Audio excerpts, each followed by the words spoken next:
A paz do Senhor Jesus, meus queridos irmãos e ouvintes, nesta noite de domingo, dia 3 de maio, que Deus possa abençoar os nossos lares nesse culto que estamos prestando ao Senhor. Estamos falando dentro de um tema específico, palavras de Jesus. Eu quero falar nessa noite sobre o ideal de Deus. Marcos capítulo 10, versículos de 6 a 9. Mas no princípio da criação, Deus os fez homem e mulher. Por essa razão, o homem deixará pai e mãe e se unirá à sua mulher, e os dois se tornarão uma só carne. Assim, eles já não são dois, mas sim uma só carne. Portanto, o que Deus uniu, não separe o homem. Vamos orar? Senhor Deus, nós agradecemos por esse privilégio de estarmos reunidos para cultuar ao Senhor. Visita cada coração neste momento, cada lar, cada ouvinte nesta noite.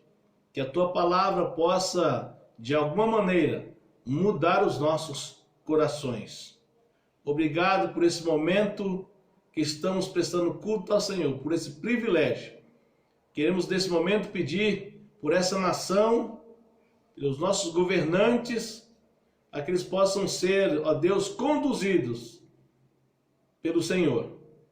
Oramos, ó Deus, para que essa enfermidade que assola o mundo inteiro possa, logo em breve, ser dizimada e que o Senhor possa nos dar o privilégio de sair de nossas casas, de voltar ao nosso cotidiano, guardados pelo Senhor.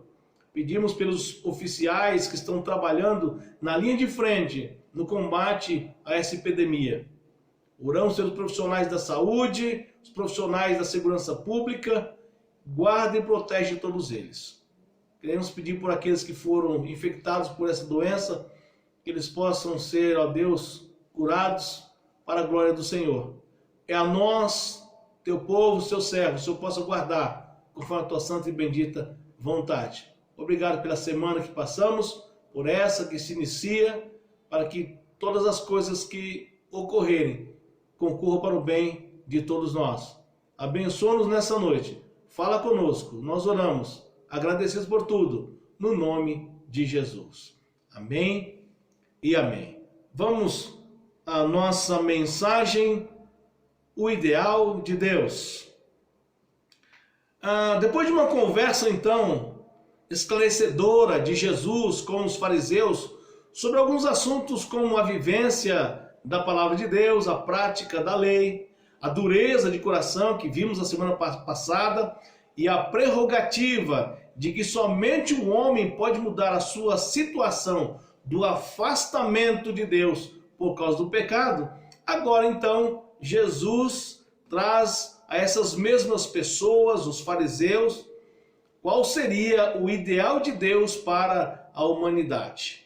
Jesus está com um grupo de fariseus e com um grupo de pessoas ao seu redor. E agora ele passa a falar qual é o ideal de Deus para a vida de cada um deles, quanto para a nossa vida. Ou seja, é a exposição agora do pensamento e desejo de Deus para todos nós. Portanto, meus queridos, as palavras de Jesus neste trecho expõe pelo menos quatro ideais de Deus, que eu quero trazer para os irmãos nessa noite. O primeiro ideal está no versículo 6.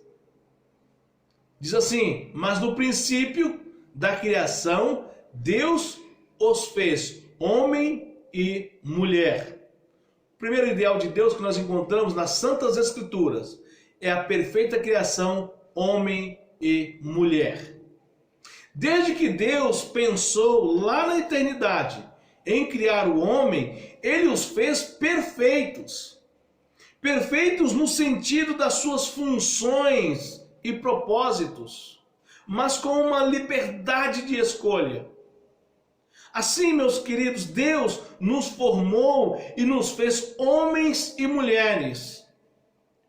Um ser masculino e um ser feminino, distintos por natureza e por finalidade. Vou repetir. Deus criou macho e fêmea, homem e mulher, masculino e feminino, distintos por natureza e finalidades. Como as demais criaturas, Deus nos fez macho e fêmea.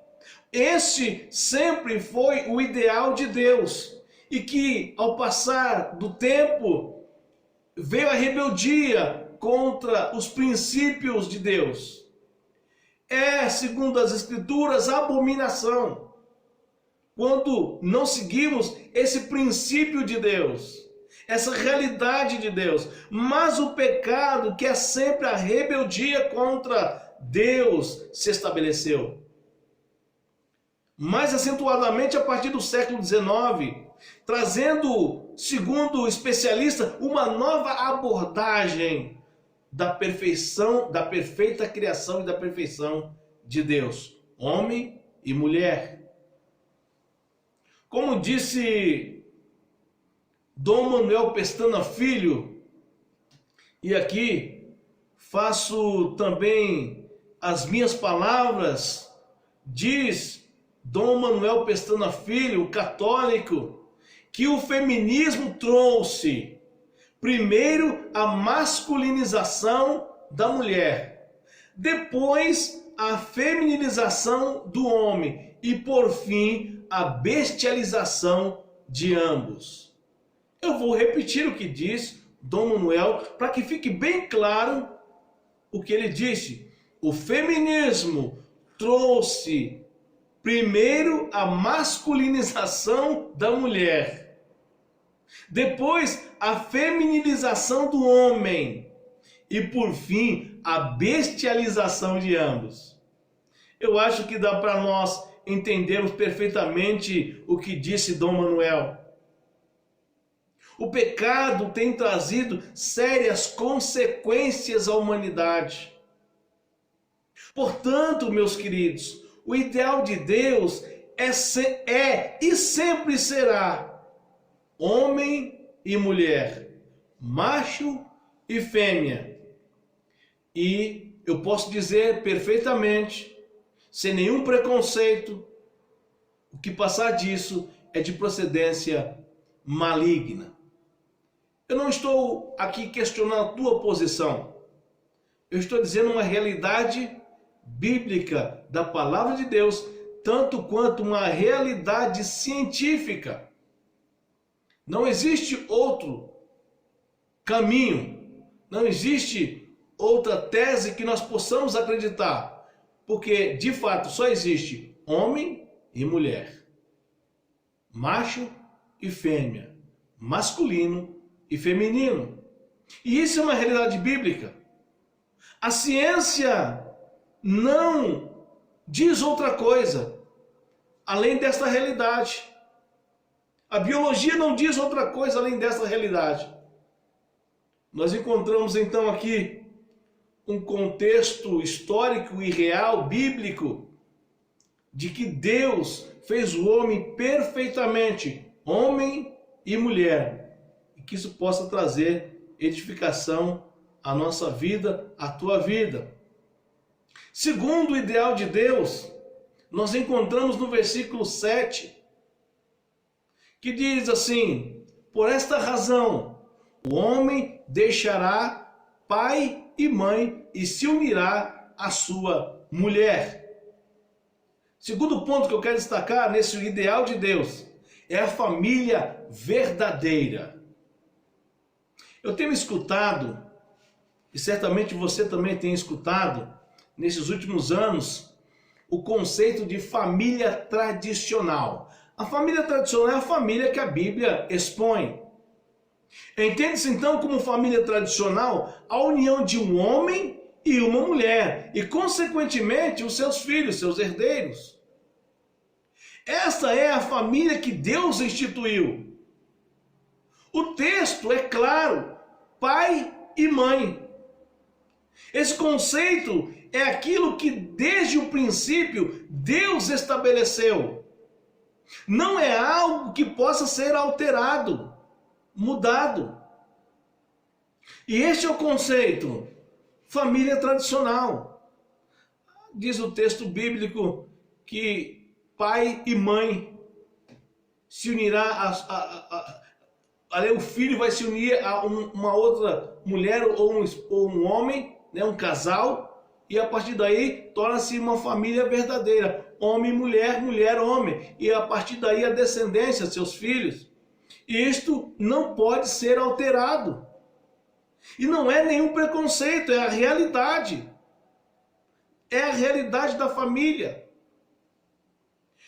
É interessante que tanto a ONU, nos seus artigos, como a própria Constituição Federal nossa de 1988, diz no seu artigo 226, parágrafo 3º, se você quiser você pode consultar em sua casa, diz que para efeito da proteção do Estado, é reconhecida a união estável entre homem e mulher como entidade familiar.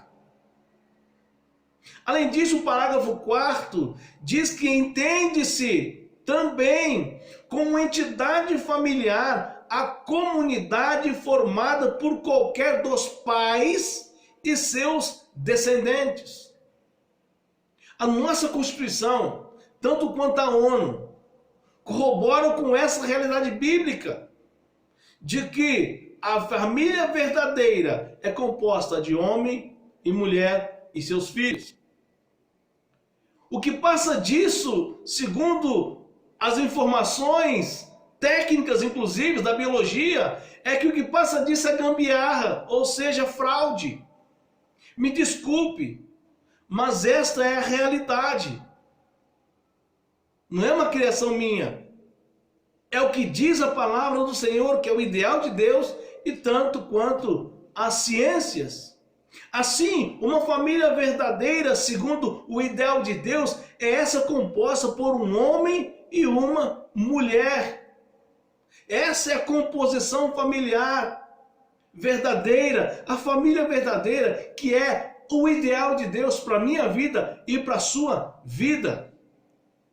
O terceiro ideal de Deus está no versículo 8, que nos diz assim: os dois se tornarão uma só carne. Assim, eles já não são dois, mas sim uma só carne. A unidade do casal. O casamento é abordado por Jesus, é o ideal de Deus.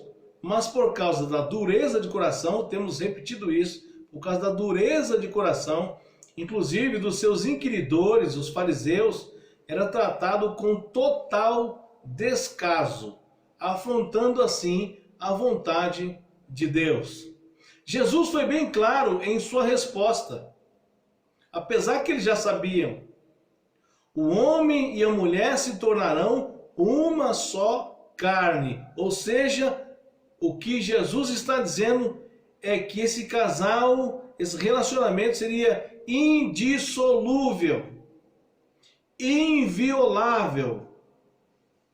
Indissolúvel significa que não pode se dissolver, não pode se desfazer, é indivisível. Inviolável significa que não se pode violar, adulterar, falsificar. Este é o ideal de Deus. Uma só carne é o conceito de dependência um do outro, união, casamento perfeito. Esta é a vontade de Deus. O ideal para uma família. Um só pensamento, uma só visão, o mesmo ideal. Esse é o casamento que Deus aprova e quer. É o ideal, um casamento indissolúvel, inviolável. Casamento de uma só carne. Ambos se tornam um em Cristo. E o Senhor habita no meio deles. O que nós falamos que é o casamento a três. É o casal e Deus agindo e ajudando a vencer todas as adversidades da vida. Não se pode dissolver tal casamento. O que Jesus está dizendo aos fariseus e aos seus ouvintes é que só acontece a separação por causa da dureza de coração, porque o casamento foi instituído para ser indissolúvel, indivisível, inviolável. E nós temos quebrado, nesse tempo as pessoas têm quebrado esse pacto feito, essa aliança feita com Deus. O quarto ponto, meus queridos, o quarto ideal de Deus está no versículo 9. Uma aliança perpétua. Portanto, o que Deus uniu, ninguém separe. O último ponto do ideal de Deus é que o casal viva até que a morte os separe. Não é um casamento com contrato, com validade, com data de validade, como nós temos visto. Algumas pessoas casando por contrato. Se não der certo, nós nos separamos. Essa não é a vontade de Deus. Deus quer uma aliança perpétua. O que Deus quer é que façamos uma aliança até que a morte os separe. Que os casais não se separem, exceto por morte ou conforme a lei, por adultério. Mesmo assim, se houver consenso entre eles, que haja o perdão. Este é o ideal de Deus. Uma aliança perpétua é aquela que inicia após o casamento e nenhuma circunstância da vida pode separá-los. Por isso, fazemos um juramento diante de um juiz, prometendo amar, prometendo honrar, prometendo respeitar, ajudar um ao outro, seja na enfermidade, seja na saúde, na prosperidade ou na adversidade, e mantendo-se fiel. Sim, este é o ideal de Deus. Este é o ideal de Jesus quando está dizendo com os fariseus, conversando acerca do divórcio. Deus não quer o divórcio, é abominável ao Senhor. Isso só não acontece então quando nós esquecemos desse ideal de Deus e passamos a fazer aquilo que é indiscutivelmente algo que entristece muito o coração do Pai. Que possamos entender e aplicar isso à nossa vida, ao nosso casamento. Que possamos expor isso claramente à sociedade. Me faz lembrar agora de um casal que estava passando por algumas dificuldades no relacionamento. Aquilo que muitas vezes eles costumam dizer, né? Incompatibilidade de gênios. Ora, temos que entender como foi cada criação. Isso se aprende com os antecedentes. Por isso, antes de assumir o compromisso do casamento, saiba muito bem com quem você está casando. Antes de realmente fazerem uma aliança diante de Deus e de um juiz terreno. E aquele casal chegou diante do pastor e disse: pastor, nós temos alguns problemas que muitas vezes são fúteis, são banais, e nós não queremos abrir mão muitas vezes, não abrimos mão em prol do outro, nem o outro em prol de si mesmo, para que haja de fato um casamento que seja o ideal de Deus. E esse casal chegou diante do pastor e disse ao pastor que iam se separar. E queriam a opinião do pastor. Olha só, quando alguém chega no gabinete dizendo que quer separar, ele já vem com tudo pronto. É só para dizer: vou nos separar. Mas acontece que o pastor, sabiamente, juntando esse casal, disse: olha, só há um jeito para resolver a situação. Vocês são crentes? Nós somos crentes. Vocês creem em Deus? Creem em Jesus? Sim. Então há um jeito. para a gente resolver a situação. Qual, pastor? Vamos orar para que Deus leve um de vocês. Aí sim houve o susto. Aí sim eles levantaram e saíram disfarçadamente. Porque o casamento que Deus aprova é aquele que só a morte o separa ou por conta de algo danoso, que seja o adultério. E mesmo assim, se houver consenso que haja o perdão, isso fica a critério de cada um. Mas o casamento ideal, o casamento que Deus quer, é o casamento que dure perpetuamente. Assim, meus queridos irmãos e ouvintes, chegamos à conclusão que qual seria então o ideal para uma família e para o casamento? E a conclusão que nós chegamos é que Deus criou apenas dois sexos, homem e mulher, macho e fêmea, masculino e feminino. Não criou mais que isso. É a lei natural da vida. Ninguém prova ao contrário. Segundo, a família é composta de um casal, macho e fêmea. O que vem a partir daí é gambiarra, é fraudulento, não tem a aprovação de Deus. Isso não é porque nós somos exclusivistas, isso não é porque nós temos algo contra quem quer se unir de maneira contrária a essa verdade. É que a lei natural não se muda. Terceiro, o casamento é indissolúvel, é único, indivisível. Quarto, o casamento é uma aliança perpétua. Ela deve perdurar até que a morte o separe. E por uma razão que Jesus foi bem claro aos seus inquiridores, por conta do adultério. Mesmo assim, não está tudo acabado. Se houver consenso, que haja perdão.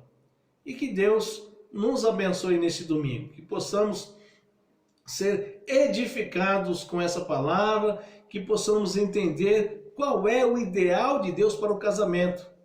Qual é o ideal de Deus para o casamento? Temos vivido tempos difíceis, tempos trabalhosos, onde as pessoas não querem fazer a vontade de Deus.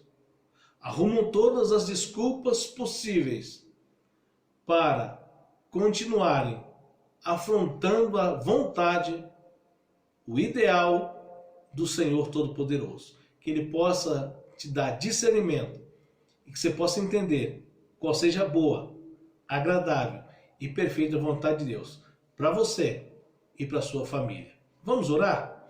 Senhor, muito obrigado por essa noite estarmos reunidos com um desejo em nosso coração de adorar, de exaltar e de ouvir a Tua voz falar aos nossos corações. Abençoa esse que me ouve nesta noite, em suas casas ou em qualquer outro lugar. Que a Tua bênção seja sobre cada um deles. Abençoa a Igreja Batista Bortolândia e abençoe todos os nossos ouvintes e suas famílias. Que possamos continuar essa semana em oração, pedindo a Deus pela situação mundial de pandemia, que do Senhor venha o escape. Nos protege e nos guarda ao longo desta semana. Nós oramos agradecidos. Oramos por aqueles que têm estado na linha de frente do combate a essa enfermidade, os médicos e todos os assessores.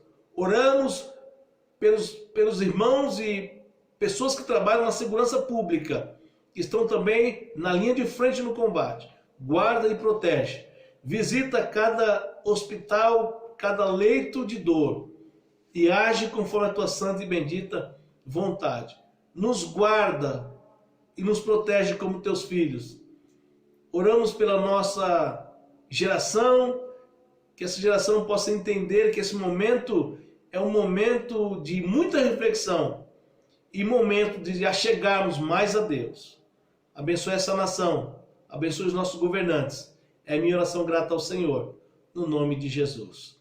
Que Ele te dê uma excepcional semana e que Ele te abençoe. Não esqueça que nós temos compromissos a honrar no começo desse mês. Precisamos e clamamos para que você possa contribuir financeiramente com a igreja.